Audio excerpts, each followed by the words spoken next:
Hello everyone, this is Varun. Again, we are back. So, all you all you know कि हमारा economic series चल रहा है and उसमें हमारा 7th लेक्चर होगा इकोनॉमिक सीरीज में.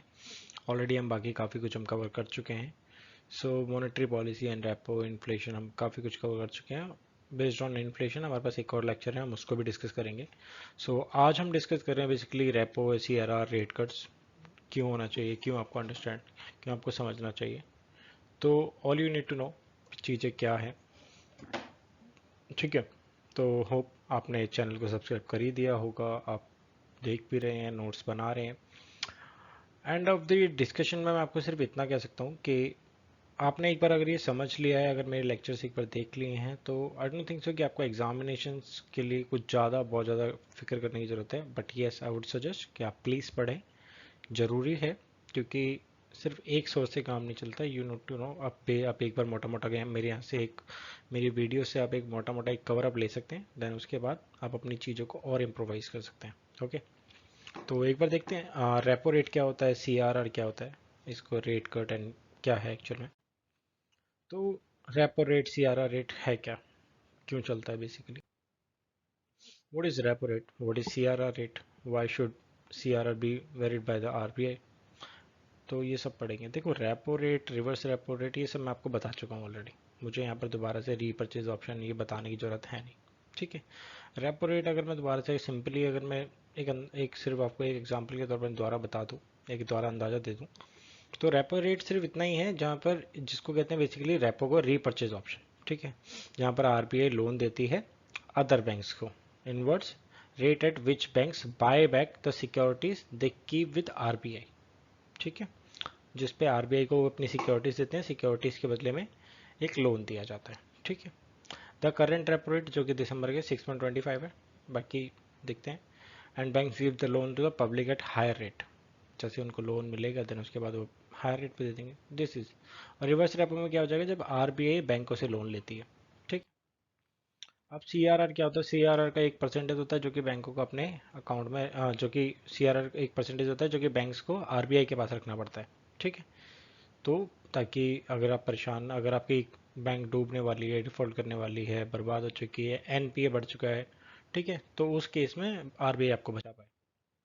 अब इसको रिड्यूस क्यों करना पड़ता है, ऑब्वियसली बात है. देखो, रिड्यूस करने की ज़रूरत पड़ेगी.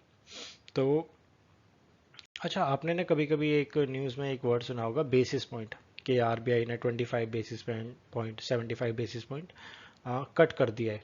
ठीक है, इंटरेस्ट रेट में. तो बेसिस पॉइंट का मतलब क्या है कि 1 रुपए के आप 4 हिस्से कर दो, 25 25 25. ठीक है, चार चार पार्ट में डिवाइड कर दो. अगर वो बोले 25 बेसिस पॉइंट कम कर दिया, तो दैट मीन्स 25 पैसे कम कर दिए. 75 यानी कि 75 पैसे कम कर दिए. 7 रुपए था, 25 बेसिस पॉइंट, 25 बेसिस पॉइंट कम कर दिया, तो दैट मीन्स 6.75 रह गया. So this is.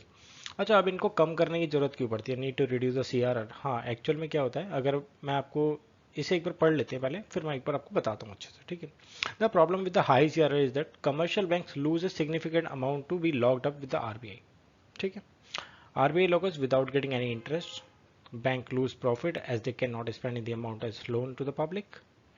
There was a debate regarding CRR between the SBI chief and the RBI governor. Before, 25% reduction into CRR will pump around 18,000 crore rupees back to the banks, which they can use to give loan. Yep.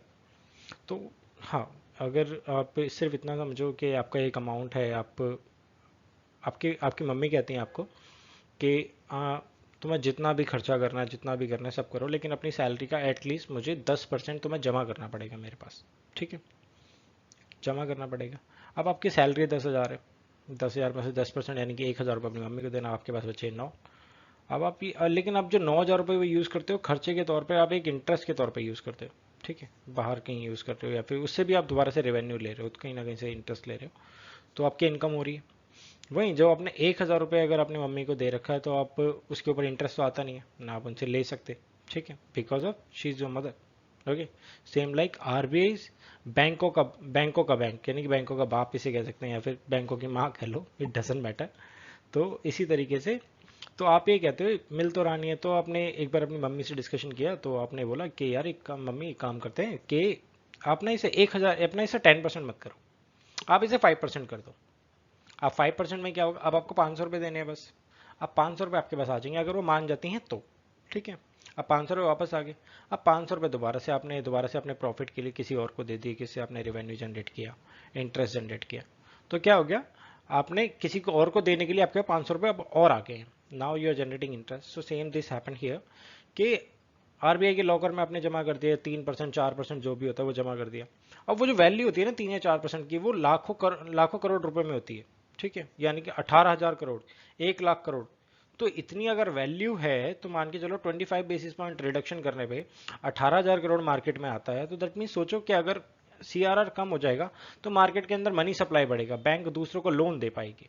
लेकिन अगर CRR कम होगा तब। अगर CRR बढ़ गया, अगर RBI कहती है भैया 3% था 5% करना पड़ेगा। अब 5% की अगर आप वैल्यू मान लो, तो अगर मैं आपको सिर्फ एक नॉर्मल एग्जांपल दूं, ये 2 लाख करोड़ है, तो अब डायरेक्टली 2 लाख करोड़ आपको जमा करना पड़ रहा है।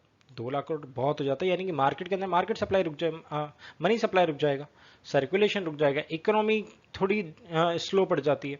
अब हमारे पास कितने बैंक है आज की डेट में, हम शायद 28 या 29 बैंक्स की बात करते हैं जो कि अच्छे खासे वर्किंग है। मैं सिर्फ गवर्नमेंट बैंक की बात नहीं कर रहा हूँ, बाकी इंक्लूड की कर रहा हूँ। तो इन बैंकों का अगर हर कोई 5-5% अपना जमा करने लग जाए तो कितना पैसा आरबीआई के पास लॉकर के अंदर, जिसके ऊपर कोई इंटरेस्ट आ ही नहीं रहा, बैंकों को कोई फायदा हो ही नहीं रहा, और बैंक दूसरों को लोन भी नहीं दे पा रहे। सो दिस इज बेसिकली, इसके ऊपर डिबेट चलती रहती है। तो इसे रिड्यूस करने की कई बार जरूरत पड़ती है, बट कई बार आरबीआई सजेस्ट करती है कि नहीं यार, जब मॉनेटरी पॉलिसी कमेटी आती है तो वो डिसाइड करती है कि नहीं ऐसा नहीं करना है, क्योंकि मार्केट के अंदर इन्फ्लेशन भी बढ़ सकता है, बाकी सारी चीज़ें, तो इसको मेंटेन करना है। हमने इन्फ्लेशन टारगेट हमने 2016 में डिसाइड किया था, तो वो 2021 तक था, लेकिन बाद में उसे रिवाइज करने की बात कर ली उन्होंने। तो ये सब कुछ चलता रहता है, ठीक है। तो ये जरूरी होता है कि इनको मेंटेन किया जाए। ऐसा नहीं है कि आरबीआई सीबीआई का चीफ आया, उसने बोला नहीं नहीं ऐसा कर रहा है, और आरबीआई ने कहा चल तेरे बाप का राजा, ऐसे नहीं कर सकते जाओ, तो भगा दिया। तो ऐसा करेंगे नहीं। वाई इज देर ए फस around the repo rate cut, क्यों देर आर क्राई चलता रहता है रेपो रेट के लिए, इंडस्ट्रियल, ये बाकी सारी चीज़ें। देखो इन सब का ना एक सिंपल सा एक मेथड होता है। बैंक आई रेपो रेट के लिए, रेपो रेट में मैं आपको बताता हूँ, बैंक आती है कि आरबीआई के पास कि मुझे ना लोन दे दो। अब लोन दे दिया, लेकिन आरबीआई कहती है भैया लोन तो मैं दे दूंगा, लेकिन लोन देने के लिए एक कंडीशन है कि मैं आपसे जो इंटरेस्ट रेट लूंगा वो 5.5% का लूंगा। अब बैंक परेशान कि 5.5%, 5.5% हमें देना पड़ेगा। अब हमारा लोन आएगा तो यानी कि हमें इनकम करनी है, तो या तो मुझे 7.5, 10.5, 9.5, 10.5, 11, साढ़े जो भी है वो पब्लिक को देना पड़ेगा, मुझे अपना इंटरेस्ट रेट बढ़ाना पड़ेगा। तो ये रीजन हो जाता, तो ये भी बढ़ा देते हैं। लेकिन आरबीआई इसमें भी खेलती है। आरबीआई कहते हैं देखो सारा कुछ ठीक है, लेकिन एक रेट और डिसाइड करूंगा मैं, उस रेट से तुम आगे नहीं जाने चाहिए, ठीक है, उस रेट से ज़्यादा तुम कस्टमर्स को लोन नहीं दोगे। तो वो रेट भी डिसाइड होता है। इस वजह से जब भी आप लोन ले रहे हो अपनी फैमिली के लिए, तो उनसे ना नेगोशिएशन कर लो, यार देखो कम में देना हो तो बात करो, इसे रेट को थोड़ा और कम करो, थोड़ा और कम, वो ऑटोमेटिकली कम कर लेते हैं जहाँ तक उनसे हो सकता है। थोड़ा सा और दबदबा लगाओगे, बार्गेनिंग करना सीखो, कर देते हैं। ऐसा नहीं है उसने लिखा हुआ है दे दिया और तुम्हारे पास ऑनलाइन ऑफर आया तुमने ले लिया, ऐसा मत करो। बैंक जाओ, डिस्कशन करो, सारे काम होंगे, ठीक है। चलो, why did RBI lower the repo rate and CRR, मैं आपको बता चुका हूँ क्या होगा इससे।